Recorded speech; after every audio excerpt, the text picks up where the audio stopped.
Hello नमस्कार दोस्तों, आप सभी कैसे हो। आई होप आप सभी लोग अच्छे होंगे और क्लास 10th की तैयारी आप लोग बहुत ही अच्छे तरीके से कर रहे होंगे। तो दोस्तों आज की वीडियो अगर जो आप लोग देख लेते हो तो एक क्वेश्चन ये पक्का है और 100% दोस्तों बोर्ड एग्जाम में ये क्वेश्चन पूछा जाएगा। ये मोस्ट इंपॉर्टेंट है क्योंकि ये दोस्तों आप देख सकते हो ये एनसीईआरटी का क्वेश्चन है। 2019 में पूछा गया, 22 में, 24 में, 25 में, चांसेस ज़्यादा है इसके कि 2026 में भी पूछा जाएगा। तो दोस्तों इस क्वेश्चन को हल करिए और पूरी वीडियो को ध्यान से देखिए, तभी आप लोगों को समझ में आएगा। चलिए हल कराता हूँ। जैसे क्वेश्चन है कि उस बिंदु के निर्देशांक ज्ञात करो जो बिंदुओं -1, 7 और 4, -3 को मिलाने वाले रेखाखंड को 2:3 के अनुपात में क्या कर रहे हैं, उसे विभाजित कर रहे हैं। तो दोस्तों ये वीडियो ध्यान से समझिएगा, इसको हल करना सिखाते हैं। तो सबसे पहले लिखिएगा, जो मैं लिखा रहा हूँ वो जरूर लिखिएगा क्योंकि दोस्तों ये लिखोगे तभी आप लोगों को क्वेश्चन मिलेंगे। जैसे लिखिएगा माना रेखाखंड, क्या लिखेंगे, माना रेखाखंड को क्या करना है, ये विभाजित करने वाले बिंदुओं बिंदुओं को निर्देशांक, समझिएगा बिंदुओं के वो कौन कौन से निर्देशांक है। मैंने मान लिया x, y। ठीक दोस्तों, अगर जो आप ये लैंग्वेज लिख दोगे तो एग्जामिनर समझेगा कि बच्चे को कुछ आता जाता है।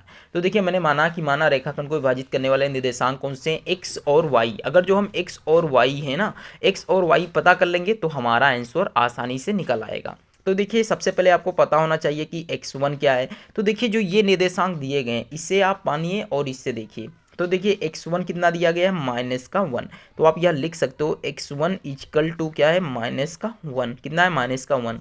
और x2 इक्वल टू कितना है, 4 है दोस्तों। अब समझिएगा y1 कितना है। तो देखिए y1 जो है वो हमारा इसमें से लिया जाएगा तो कितना है, 7 है। और जो y2 है वो यहाँ से लिया जाएगा, वो कितना है, -3 है दोस्तों।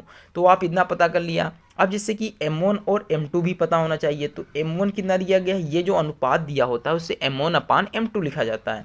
तो m1 बराबर 2 दिया गया है और m2 बराबर 3 दिया गया है। तो दोस्तों ये टर्म आप याद कर लीजिए और आपको सवाल एकदम परफेक्ट तरीके से लगा सकते हो। तो देखिए अब दोस्तों सबसे पहले x की वैल्यू निकालेंगे। तो देखिए x बराबर, सूत्र आप लोग जानते हो, नहीं पता है तो आपको बता देता हूँ और इसकी ट्रिक भी बताऊंगा। तो सूत्र होता है दोस्तों x बराबर m1 और x2 प्लस का m2 और x1 अपान में लिखा जाएगा m1 प्लस m2। ठीक दोस्तों, इसकी ट्रिक क्या है समझिए, ट्रिक से इसे याद रख सकते हो। देखिए 1 और 2 कितना होता है, 12, और प्लस 2 और 1 कितना होता है, 21 अपान में 12। तो इस तरीके से 12 + 21 अपान 12 आप याद रख सकते हो अगर जो याद करना है तो। चलिए अब यहाँ पे केवल वैल्यू पुट करना है। तो देखिए m1 की वैल्यू कितनी है, 2 दी गई है तो आप यहाँ 2 लिखिएगा, मल्टीप्लाई x2 की वैल्यू 4 दी गई है, 4 लिख लीजिएगा, प्लस m2 की वैल्यू 3 दी गई है, आप 3 लिखिए, मल्टीप्लाई x1 की वैल्यू -1 दी गई है। बटे में आप लिख सकते हो m1/m2। तो m1 है 2 और प्लस का m2 है 3। तो आप इसी तरीके से इसे हल करते रहिए। 2 चौको कितना होता है, 8 होता है, प्लस का 3 एकम कितना होगा, -3 हो जाएगा, अपान में कितना हो जाएगा, 5। आप इसे हल करोगे तो 8 में से 8, ये देखिए प्लस माइनस माइनस हो जाएगा, तो 8 में से 3 जाएगा तो कितना बचेगा, 5 अपान में 5। अब इसे आप काटिए तो 5 एकम 5, 5 एकम 5, यानी कितना वैल्यू आ गई, 1 आया। यानी ये x बराबर कितना हमें प्राप्त हुआ है, 1 प्राप्त हुआ है। अब इसी प्रकार से हम y की भी वैल्यू ज्ञात कर लेते हैं। तो देखिए y बराबर जो सूत्र होता है एकदम सेम रहेगा। कैसे, देखिए m1 और y2 प्लस का m2 और y1 अपान में m1 प्लस का m2। ठीक दोस्तों, समझ के होगे आई होप। अब आपको करना क्या है, केवल m1 और यानी यहाँ पे वैल्यू पुट करना है।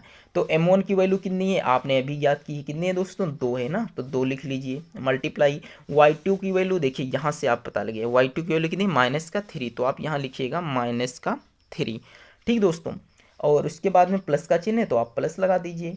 m2 की वैल्यू कितनी प्राप्त हुई थी, 3 प्राप्त हुई थी, मल्टीप्लाई y1 की वैल्यू कितनी है, y1 की वैल्यू है 7 अपान में 2 प्लस का 3। अब देखिए 3 दूनी कितना हो जाएगा, -6 प्लस 7 रोक 21 अपान में 3 2 कितना हो जाएगा, 5 हो जाएगा। अब देखिए 6 में से 21 जाएगा तो कितना बचेगा, -15 अपान में 5। 16 5 21 तो होता है, नहीं नहीं, यहाँ पे 16 बचेगा। कितना बचेगा? 16 बचेगा, क्योंकि 7 रुक 21 है ना, यहाँ पे आप लोगों को पता होना चाहिए। 16 और यहाँ पे नहीं 15 ही बचेगा, हम कंफ्यूज हो रहे हैं।